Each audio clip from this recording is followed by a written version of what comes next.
ବର୍ତ୍ତମାନ ବଡ଼ ଖବର ପାଣିପାଗକୁ ନେଇ ବଡ଼ ସୂଚନା। ଆଗାମୀ 5 ଦିନ ଝଡ଼ ସାଙ୍ଗକୁ ବଜ୍ରପାତ ଓ ପବନ ନେଇ ରାଜ୍ୟର କେତେକ ଜିଲ୍ଲାକୁ ଚେତାବନୀ ଜାରି କଲା ପାଣିପାଗ ବିଭାଗ। ତେବେ ଆଜି ଓ ଆସନ୍ତାକାଲି ସକାଳ ସୁଦ୍ଧା ଝଡ଼ ସାଙ୍ଗକୁ ବଜ୍ରପାତ ଓ ପବନର ସମ୍ଭାବନା ନେଇ 20 ଜିଲ୍ଲାକୁ ୟେଲୋ ୱାର୍ଣ୍ଣିଂ ଜାରି କରିଛି ବିଭାଗ। ତେବେ ଜାଣିବା କେଉଁ ସବୁ ଜିଲ୍ଲା କ'ଣ ରହିଛି ଡିଟେଲ୍ସ ଇନଫର୍ମେସନ୍। ତା ପୂର୍ବରୁ ଭିଡ଼ିଓକୁ ଲାଇକ୍ କରନ୍ତୁ, ଯଦି ପାରୁଛନ୍ତି ଆପଣଙ୍କର ସାଙ୍ଗସାଥିମାନଙ୍କୁ ଭିଡ଼ିଓଟିକୁ ସେୟାର କରିନିଅନ୍ତୁ। ଯଦି ଫ୍ରେଣ୍ଡସ୍ ଆପଣମାନେ ଆମର ଏହି ଚ୍ୟାନେଲରେ ନୂଆ ହିଁ ଭିଡ଼ିଓ ଦେଖୁଛନ୍ତି, ପୂର୍ବରୁ କେବେ ବି ସବସ୍କ୍ରାଇବ୍ କରିନାହାନ୍ତି, ତେବେ ନିହାତି ଚ୍ୟାନେଲକୁ ସବସ୍କ୍ରାଇବ୍ କରିବା ସହିତ ପାଖରେ ଆସୁଥିବା ବେଲ୍ ଆଇକନ୍କୁ ବଜାଇ ରଖିଥାନ୍ତୁ। ତେବେ ଆଜିଠାରୁ ଆସନ୍ତା 16 ତାରିଖ ସୁଦ୍ଧା ଝଡ଼ ସାଙ୍ଗକୁ ବଜ୍ରପାତ ଓ ପବନ ନେଇ ରାଜ୍ୟର କେତେକ ଜିଲ୍ଲାକୁ ୟେଲୋ ୱାର୍ଣ୍ଣିଂ ଜାରି କରିଛି ପାଣିପାଗ ବିଭାଗ।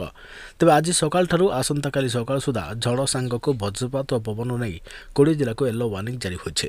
ସେହି ଜିଲ୍ଲାଗୁଡ଼ିକ ହେଉଛି ସୁନ୍ଦରଗଡ଼, ମୟୂରଭଞ୍ଜ, କେନ୍ଦୁଝର, ବାଲେଶ୍ୱର, ଭଦ୍ରକ, କେନ୍ଦ୍ରାପଡ଼ା, ଜଗତସିଂହପୁର, ଯାଜପୁର, କଟକ, ଖୋର୍ଦ୍ଧା, ପୁରୀ, ନୟାଗଡ଼, ଅନୁଗୁଳ, ଢେଙ୍କାନାଳ, ଗଞ୍ଜାମ, ଗଜପତି, ରାୟଗଡ଼ା, ନବରଙ୍ଗପୁର, କୋରାପୁଟ ଓ ମାଲକାନଗିରି। ଏହି ସମୟରେ ସେଠାରେ ପବନର ବେଗ ଘଣ୍ଟା ପ୍ରତି 30ରୁ 50 କିଲୋମିଟର ରହିପାରେ।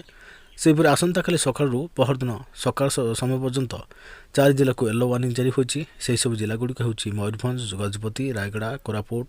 ତେବେ ଏହି ସମୟରେ ସେଠାରେ ପବନର ବେଗ 40ରୁ 50 କିଲୋମିଟର ରହିପାରେ। ସେହିପରି 13ରୁ 14 ତାରିଖ ସକାଳ ପର୍ଯ୍ୟନ୍ତ 10 ଜିଲ୍ଲାକୁ ୟେଲୋ ୱାର୍ଣ୍ଣିଂ, 14 ତାରିଖ ସକାଳରୁ 15 ତାରିଖ ସକାଳ ପର୍ଯ୍ୟନ୍ତ 14 ଜିଲ୍ଲାକୁ ୟେଲୋ ୱାର୍ଣ୍ଣିଂ ଏବଂ 15 ତାରିଖ ସକାଳୁ 16 ତାରିଖ ସକାଳ ପର୍ଯ୍ୟନ୍ତ 10 ଜିଲ୍ଲାକୁ ୟେଲୋ ୱାର୍ଣ୍ଣିଂ ଜାରି ହୋଇଛି।